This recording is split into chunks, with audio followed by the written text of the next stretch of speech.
Yan na sila guys, bali kahapon, isang taon na yan sila na magsimula ako ng pag-aalaga guys.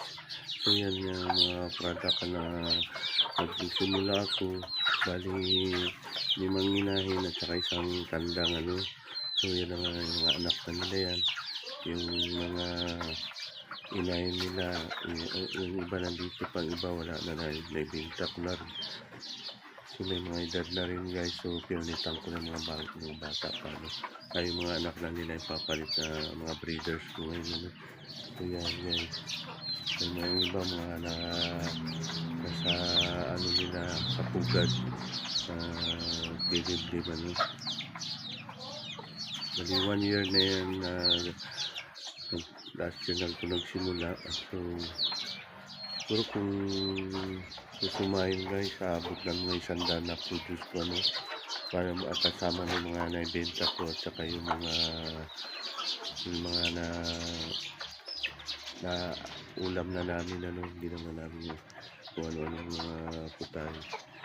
Ayan, madali lang mag-alaga guys ng native naman dahil hindi sila sakitin at malakas sila sa mga virus hindi sila basta-basta tinatabla ng mga virus yan, tsaka hindi sila masilan sa pagkain, kaya nila mag-survive kahit hindi sila bigyan ng patuka guys kasi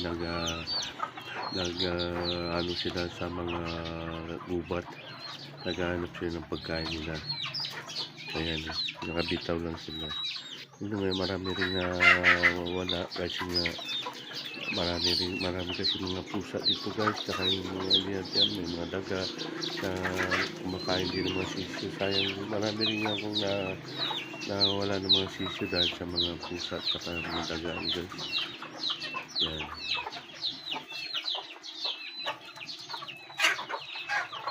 Saka yung iba na may mga malalaki na rin na hindi na nakabalik, siguro na napulutan na rin ng mga tambay bagay. Kaya tambay, naghahanap lang ng mga dadali, kalibre lang. So guys, yan lang maraming salamat po sa inyong patuloy na panonood sa aking channel. Ayan guys.